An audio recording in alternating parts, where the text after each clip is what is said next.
दोस्तों नमस्कार, आप सभी का स्वागत है आपके अपने YouTube चैनल एक्सेस एकेडमी में। साथियों, जैसा कि आप सभी लोग जानते हैं, यूपी SSSC पीटी एग्जाम 2022 की बेहतर तैयारी के लिए चैनल के माध्यम से घटना चक्र की महत्वपूर्ण अध्ययन सामग्री वाली जो पुस्तक है उसके topic wise video series channel पर शुरू की गई है। उसमें लगभग 4 वीडियोज अपलोड किए जा चुके हैं और आज उसी क्रम में 5वां videos UP SSSC PT exam में हिस्ट्री का जो सिलेबस वाइज वीडियो सीरीज चल रही है, तो उसी क्रम में आज ये 5वां वीडियो और उसमें हम मौर्य वंश से सम्राट अशोक के बारे में महत्वपूर्ण जानकारियां आप सभी के साथ डिस्कस करने वाले हैं। तो आप सभी से निवेदन है कि वीडियो में अंत तक जरूर बने रहें और वीडियो अगर अच्छा लगे तो प्लीज़ वीडियो को लाइक करके दोस्तों में शेयर कर दीजिए और अपनी यूपी SSSC पीटी तथा आने वाली किसी भी प्रतियोगी परीक्षा की तैयारी फ्री ऑफ कास्ट करने के लिए चैनल से जरूर जुड़े। चैनल को सब्सक्राइब करके बेल आइकन जरूर दबाएं जिससे हमारे द्वारा अपलोड की गई वीडियो का नोटिफिकेशन आपको मिलता रहे। तो आइए साथियों शुरू करते हैं आज का वीडियो। साथियों, जैसा कि आप सभी लोग जानते हैं कि मौर्य वंश का संस्थापक चंद्रगुप्त मौर्य को माना जाता है और उन्होंने नंद वंश के अंतिम शासक घनानंद को हरा करके प्रधानमंत्री चाणक्य की सहायता से मगध पर नए मौर्य वंश का स्थापना की थी। तो मौर्य वंश का संस्थापक जो है वो चंद्रगुप्त मौर्य को माना जाता है और उसके सबसे प्रतापी राजा जो हैं और आपके सिलेबस में जिसका जिक्र किया गया है तो वो है मौर्य वंश के सम्राट अशोक। तो बाकी के बारे में चंद्रगुप्त, बिंदुसार, इन सभी के बारे में हमें नहीं पढ़ना, हमें केवल सम्राट अशोक के बारे में पढ़ना है क्योंकि ये आपके सिलेबस में निर्धारित किया गया है। साथियों, मौर्य राजवंश जो है वो 323 से 184 ईसा पूर्व तक शासनकाल उसका रहा है। मौर्य राजवंश की स्थापना चंद्रगुप्त मौर्य ने अपने प्रधानमंत्री चाणक्य की सहायता से घनानंद को हरा करके की थी। अब विशाख दत्त कृत मुद्रा राक्षस में चंद्रगुप्त मौर्य के विषय में विस्तृत सूचना प्राप्त होती है और मुद्रा राक्षस में चंद्रगुप्त को वृषल तथा कुलहीन कहा गया है। तो प्रश्न आ जाए कि चंद्रगुप्त मौर्य को वृषल तथा कुलहीन किस ग्रंथ में कहा गया है, तो वो मुद्रा राक्षस में कहा गया है। अब बात करते हैं, ढूंढराज ने मुद्रा राक्षस पर टीका लिखी थी और विलियम जोन्स पहले विद्वान थे जिन्होंने सैंड्रोकोट्स की पहचान मौर्य शासक चंद्रगुप्त मौर्य से की थी। एरियन तथा प्लूटार्क ने चंद्रगुप्त मौर्य को एंड्रोकोट्स के रूप में वर्णित किया है। तो साथियों, प्रश्न पूछा जाता, प्रीवियस ईयर पूछा भी गया था कि सैंड्रोकोट्स या एंड्रोकोट्स किस शासक के लिए उपयोग किए गए शब्द हैं, तो वो सभी चंद्रगुप्त मौर्य के लिए प्रयोग किए गए शब्द हैं। जैसे विलियम जोन्स ने सैंड्रोकोट्स के रूप में चंद्रगुप्त मौर्य की पहचान की है, वहीं एरियन तथा प्लूटार्क ने चंद्रगुप्त मौर्य को एंड्रोकोट्स के रूप में वर्णित किया है। अब देख लेते हैं प्रमुख भारतीय शासक तथा उनकी उपाधियां। तो बिंदुसार जो था उसे अमित्रघात कहा जाता था। अशोक को देवनाम पी या प्रियदर्शी या देवनाम प्री के नाम से भी संबोधित किया जाता है। ये इनके उपनाम देखने को मिलते हैं और इससे प्रीवियस ईयर पीटी में एक एग्जाम पूछा गया था कि देवनाम प्री किस शासक का उपनाम है। और समुद्रगुप्त को कृतांत परशु के नाम से जाना जाता है, ये उनकी उपाधि है। चंद्रगुप्त प्रथम ने महाराजाधिराज की उपाधि धारण की थी और चंद्रगुप्त द्वितीय ने विक्रमादित्य की उपाधि धारण की थी। अब हर्षवर्धन ने शिलादित्य की उपाधि धारण की थी और कनिष्क जो थे ये कुषाण वंश का शासक था, इसने देवपुत्र की उपाधि धारण की थी। जस्टिन ने सैंड्रोकोट्स यानी चंद्रगुप्त मौर्य और सिकंदर महान की भेंट का उल्लेख किया है। तो आ जाए किस विद्वान ने चंद्रगुप्त मौर्य सिकंदर महान की भेंट का उल्लेख किया है, तो जस्टिन ने किया है। कौटिल्य, जिन्हें चाणक्य भी कहा जाता है, द्वारा मौर्य काल में रचित अर्थशास्त्र शासन के सिद्धांतों की पुस्तक है और अर्थशास्त्र में 15 अभिकरण हैं। साथियों, जैसा कि नाम से लगता है कि अर्थशास्त्र धन का विज्ञान विस्तृत विवेचना करने वाला ग्रंथ होगा, लेकिन ऐसा नहीं साथियों। अर्थशास्त्र में राजनीति की बातों का विस्तृत वर्णन किया गया है जिसमें मौर्य वंश की संपूर्ण शासन व्यवस्था का वर्णन देखने को मिलता है। आगे बात करते हैं, अर्थशास्त्र में राज्य के सप्तांक सिद्धांत में राजा, अमात्य, जनपद, दुर्ग, कोष, दंड एवं मित्र की सर्वप्रथम व्याख्या देखने को मिलती है। बिहार में पटना, जिसे कि अब पाटलिपुत्र था नाम, के समीप बुलंदीबाग एवं कुम्भहार में की गई खुदाई से मौर्य काल के लकड़ी के विशाल भवनों के अवशेष प्राप्त हुए हैं। तो मौर्य काल के जो विशाल भवनों के अवशेष कहाँ से प्राप्त हुए हैं, तो वो पटना में समीप में बुलंदीबाग तथा कुम्भहार नामक स्थानों पर प्राप्त हुए हैं। अब कुछ प्रमुख राजवंश और उनके संस्थापकों को देख लेते हैं। हर्यक वंश के संस्थापक बिंबिसार थे, उनकी राजधानी राजगृह थी। मौर्य वंश के संस्थापक चंद्रगुप्त मौर्य थे और इन्होंने राजधानी पाटलिपुत्र को बनाया। शुंग वंश के संस्थापक पुष्यमित्र शुंग थे और इन्होंने राजधानी पाटलिपुत्र बनाई। सातवाहन वंश के संस्थापक सिमुख थे और इन्होंने अपनी राजधानी प्रतिष्ठान बनाई। और गुप्त वंश के शासक श्री गुप्त थे संस्थापक और इन्होंने अपनी राजधानी पाटलिपुत्र बनाई। वर्धन वंश के संस्थापक पुष्यभूत वर्धन थे और इन्हीं का पुत्र हर्षवर्धन होता है और इन्होंने अपनी राजधानी थानेश्वर में बनाई थी। गहड़वाल वंश का संस्थापक चंद्रदेव थे और इन्होंने अपनी राजधानी कन्नौज बनाई। पल्लव वंश के संस्थापक सिंह विष्णु थे और इन्होंने अपनी राजधानी कांचीपुरम में बनाई। राष्ट्रकूट वंश के संस्थापक दंतिदुर्ग थे और इन्होंने अपनी राजधानी मान्यखेट को बनाया। अब बात करते हैं अगले पॉइंट के बारे में। चंद्रगुप्त मौर्य ने दक्षिण भारत की विजय प्राप्ति की थी। जैन एवं तमिल साक्ष्य भी चंद्रगुप्त मौर्य की दक्षिण विजय की पुष्टि करते हैं। चंद्रगुप्त मौर्य ने सिकंदर के साम्राज्य के पूर्वी भाग के शासक सेल्यूकस की आक्रमणकारी सेना को 305 ईसा पूर्व में परास्त किया था।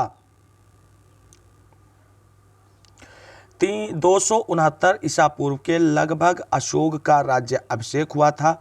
अशोक के अभिलेखों में सर्वत्र उसे देवानाम पियदस्य कहा गया है, जिसका अर्थ होता है देवताओं का प्रिय या देखने में सुंदर। पुराणों में उसे अशोक वर्धन कहा गया है। तो सम्राट अशोक जो मौर्य वंश का शासक था उसे पुराणों में अशोक वर्धन के नाम से जाना गया है और जबकि उसके अभिलेखों में देवानाम पियदस्य आदि नामों से जाना गया है। दशरथ भी अशोक की तरह देवनामपी की उपाधि धारण करता था। अशोक के अभिलेखों में रज्जुक नामक अधिकारी का जो उल्लेख मिलता है तो रज्जुकों की स्थिति आधुनिक जिला अधिकारियों के जैसी थी, जिसे राजस्व तथा न्याय दोनों क्षेत्रों में अधिकार प्राप्त थे। तो रज्जुकों का कार्य क्या था? राजस्व से संबंधित मामलों और न्याय से संबंधित कार्यों को निपटारा करना। मौर्य काल में व्यापारिक काफलों जिन्हें कारवां को सार्थवाह की संज्ञा दी जाती थी।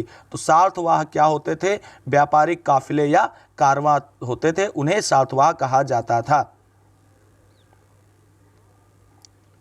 सारनाथ स्तंभ का निर्माण अशोक ने कराया था और बौद्ध धर्म ग्रहण करने के उपरांत अशोक ने आखेट तथा बिहार यात्राएं रोक दी तथा उनके स्थान पर धर्म यात्राएं प्रारंभ की।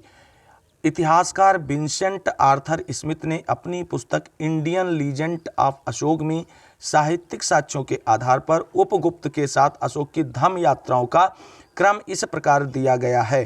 पहले लुम्बिनी, फिर कपिलवस्तु, फिर बोधगया, फिर सारनाथ, फिर कुशीनगर और सबसे अंत में श्रावस्ती में धम्म की यात्राएं की थी। उपगुप्त जो है ये बौद्ध भिक्षु है और इसी के समझाने पर अशोक ने बौद्ध धर्म स्वीकार किया था। वैसे आप जानते हैं चंद्रगुप्त मौर्य जो थे वो जैन धर्म के अनुयायी थे। बात करते हैं आगे। कालसी और गिरनार और मेरठ के अभिलेख ब्राह्मी लिपि में हैं और अशोक के अभिलेखों का विभाजन 3 वर्गों में किया जाता है। पहला शिलालेख, दूसरा स्तंभ लेख और तीसरा गुहा लेख। साथियों आप सभी को बता दें कि जो अशोक हैं उनके जो अभिलेख हैं उनमें ब्राह्मी, खरोष्टी, अरामाइक आदि लिपियों का प्रयोग देखने को मिलता है। अब देख लेते हैं उनके किस शिलालेख में क्या वर्णित है। तो प्रथम शिलालेख में पशुबल की निंदा की गई है, दूसरे शिलालेख में मनुष्य एवं पशु की चिकित्सा के बारे में बात किया गया है और तीसरा शिलालेख जो है उसमें अधिकारियों का 5वें वर्ष दौरे का प्रावधान दिखाया गया है। 5वें शिलालेख में धर्म महामात्रों की नियुक्ति के बारे में वर्णन देखने को मिलता है। जो छठा शिलालेख है वो आत्मनियंत्रण की शिक्षा देता है। 11वां शिलालेख धम्म की व्याख्या करता है और 13वें शिलालेख में कलिंग युद्ध का वर्णन देखने को मिलता है। तो ये काफ़ी इंपॉर्टेंट है, इनमें से एक क्वेश्चन जरूर आता है साथियों। अब बात करते हैं आगे। 14 विभिन्न लेखों का एक समूह है जो 8 भिन्न भिन्न स्थानों से प्राप्त हुआ है। सम्राट अशोक के 14 शिलालेख जो हैं वो 8 अलग अलग स्थानों से प्राप्त हुए हैं। अब उसमें देख लेते हैं कुछ प्रमुख भारतीय दर्शन एवं उनके संस्थापक। यहाँ से भी आपका 1 नंबर पक्का है पीटी के एग्जाम में। तो न्याय दर्शन के प्रतिपादक महर्षि गौतम हैं, सांख्य दर्शन के महर्षि कपिल हैं, मीमांसा दर्शन के महर्षि जैमिनी हैं और योग दर्शन के प्रतिपादक महर्षि पतंजलि हैं। वैशेषिक दर्शन के प्रतिपादक महर्षि कणाद हैं। तो ये इंपॉर्टेंट है, यहाँ आप लोग स्क्रीनशॉट लेकर के रख सकते हैं। ये यहाँ से 1 नंबर आपके पीटी के एग्जाम में कन्फर्म है आने वाला। अब बात करते हैं, अशोक के अधिकांश अभिलेख प्राकृत भाषा एवं ब्राह्मी लिपि में लिखे गए हैं। केवल 2 अभिलेखों सहवाजगढ़ी एवं मानसेहरा की लिपि ब्राह्मी न होकर के खरोष्ठी है। तक्षशिला से आर्मेयिक लिपि में लिखा गया एक भग्न अभिलेख जो है वो प्राप्त हुआ है। भाग एवं बलि प्राचीन भारत में राजस्व के स्रोत थे। मौर्य मंत्री परिषद में राजस्व एकत्र करने का कार्य समाहर्ता के द्वारा किया जाता था। तो समाहर्ता का कार्य क्या था? राजस्व को एकत्र करना। अंतपाल सीमा रक्षक या सीमावर्ती दुर्गों की देखभाल करता था, जबकि प्रदेष्टा विषयों एवं कमिश्नरियों का प्रशासक हुआ करता था। मौर्य युगीन अधिकारी पौतवा अध्यक्ष तौल माप का प्रभारी था, और जबकि पंड्या अध्यक्ष जो थे वो वाणिज्य विभाग तथा सूनाध्यक्ष बूचड़ खाने के प्रभारी थे। मौर्य युग में नगरों का प्रशासन नगर पालिकाओं द्वारा चलाया जाता था, जिसका प्रमुख नागरक या पुरमुख्य था।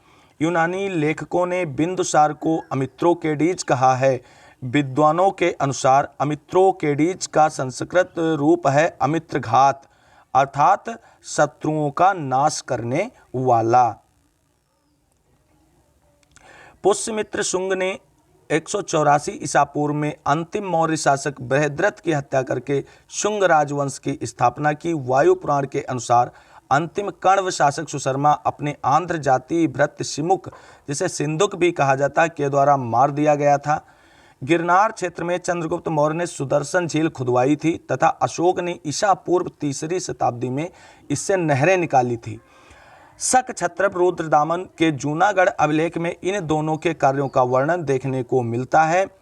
अब गुप्तोत्तर काल के कुछ प्रमुख मंदिर और उनके निर्माणकर्ताओं को देख लेते हैं। पुरी का जगन्नाथ मंदिर अनंतवर्मन चोडगंग ने बनवाया था। कोणार्क का सूर्य मंदिर नरसिंहदेव प्रथम ने बनवाया था। कंदरिया महादेव का मंदिर धंगदेव चंदेल ने बनवाया था। कैलाश मंदिर एलोरा के कृष्ण प्रथम ने बनवाए थे। एलिफेंटा के गुहा मंदिर राष्ट्रकूटों ने बनवाए थे, और तट मंदिर मामल्लपुरम के नरसिंहवर्मन द्वितीय ने बनवाए थे।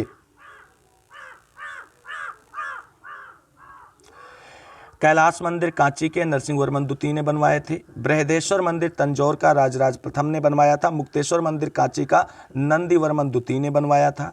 बैकुंठ पेरुमाला मंदिर नंदीवर्मन द्वितीय ने बनवाया था। महाबलपुर के एकास्मक रथ के मंदिर का निर्माण नरसिंहवर्मन प्रथम ने कराया था।